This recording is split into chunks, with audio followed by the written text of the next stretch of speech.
Hey everybody, thank you for coming to watch my video. Like everything else in life, there is always the fine print, and here is mine. You, the viewer of this video, assume sole responsibility for the after effects of using this study material. Hey, if you pass, great, and if you fail, don't come blame me. This is just one tool in your arsenal. This PowerPoint presentation is not meant as a replacement for the official MTO Air Brakes Handbook. Guys, go out and buy it. Keep it with you. You're going to need it in about 5 years' time. The producers of this video are not responsible for errors, inaccurate, or out-of-date information. Guys, you already know the MTO likes to change things from time to time, so as much as I'd like to say I'm always on top of things, likely I'm not. It's going to happen. One day, something is not going to be current. It is understood the MTO may change content at any time without advance warning at their sole discretion. What I'm referring to here is that the evaluation process can change, and it may affect how you do your performance. Again, I'm doing my best, but I can't promise perfection. This video does not encompass all aspects of the Z evaluation process. In short, if you're aspiring to get your AZ license, this video is not for you. There's not an information here to apply towards the trailer. Content in this video is directed to students who are seeking to upgrade their G class to a B class with a Z endorsement. In layman's terms, we're talking about people who are automobile drivers becoming bus drivers using air brake systems.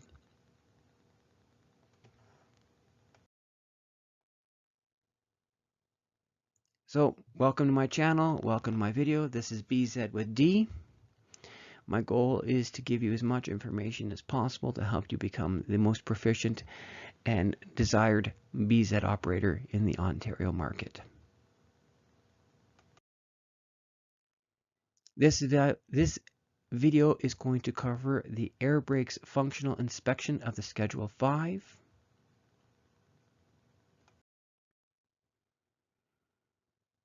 Before I get into reviewing the Schedule 5 functionality for the brakes, I need to explain to you how I have this video laid out.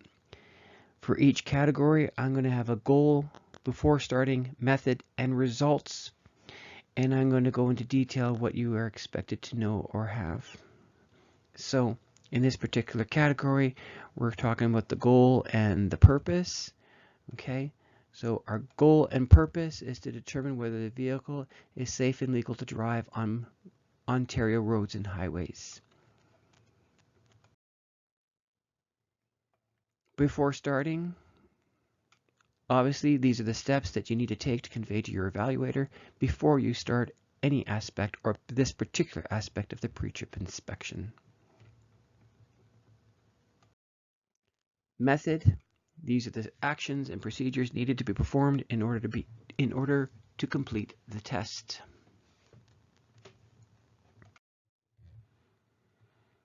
And the end will be the results. Okay.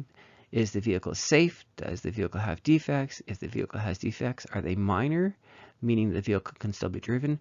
Or are they majors, meaning that you have to refuse to drive the vehicle?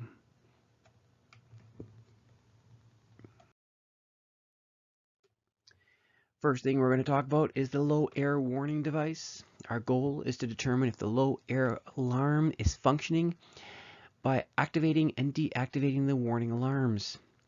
Before starting, you're going to make sure the vehicle is chocked, the engine is on, supply brakes are applied, and the air gauges are in the normal operating range.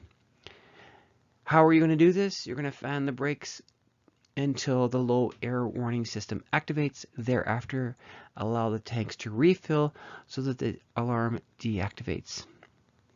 The result will be if the low air warning system fails to activate before 55 psi or deactivate, this is a defect. There are no minors in this category, only majors.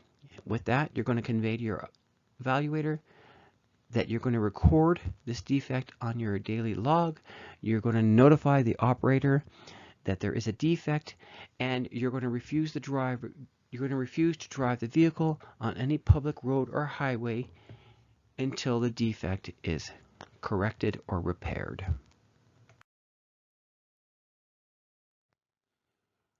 Let's talk about air pressure buildup rate. Our goal is to determine if the air tanks will replenish within 2 minutes. Before starting, you're going to make sure the vehicle is chocked, the engine is on, the timing device is in your hand. Method. You're going to fan the service brakes until the pressure reads 80 psi. You then are going to release the supply brakes. At 85 psi, you're going to start your timer, and at 100 psi, you're going to stop your timer. The result: if the air pressure does not reach 100 psi in 2 minutes or less, this is considered to be a defect. In this particular category, there is only a minor defect. There are no majors. You're going to convey to the evaluator that with a minor defect, you're going to record it in your daily log. You're going to report the defect to your operator, and you're going to monitor the defect for the rest of your shift.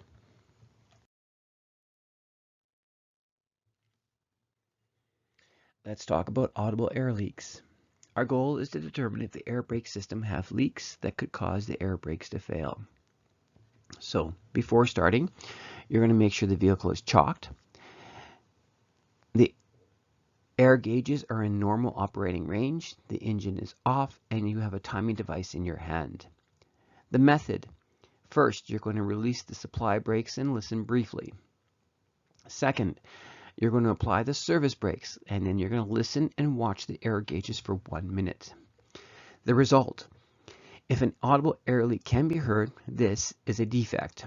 That is a minor defect. You're going to record it in your daily log. You're going to report it to the operator, and you're going to notify and you're going to monitor the condition throughout the rest of your shift. However, if the air loss exceeds the prescribed limit of 3 psi, this is considered to be a defect. It is a major defect. Again, you're going to note this in your daily log, and you're going to report it to the operator, but in this case, you're going to refuse to drive the vehicle on any public roads or highways until the defect has been repaired.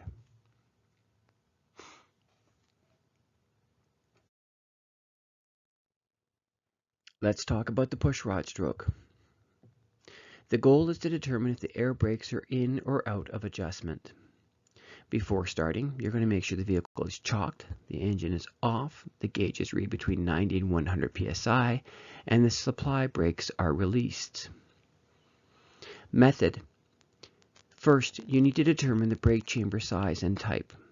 Second, you're going to mark the pushrod at the face of the chamber. Next, apply the service brakes. Then, I want you to measure the distance the mark on the pushrod has traveled. Lastly, I want you to compare the distance of travel to the chart. Result: if the distance traveled exceeds the prescribed distance on the chart, this is considered to be a defect. There are no minors in this category. There are only majors. You're going to note this on your daily log. You're going to report the defect to your operator, and you're going to refuse to drive the vehicle on any public road or highway until the defect is repaired.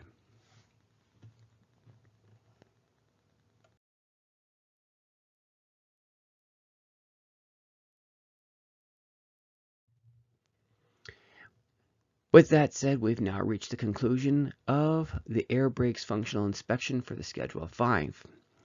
Feel free to come back and review this video as often as necessary. For those of you that are about to go and have your practical test, I wish you the best of luck.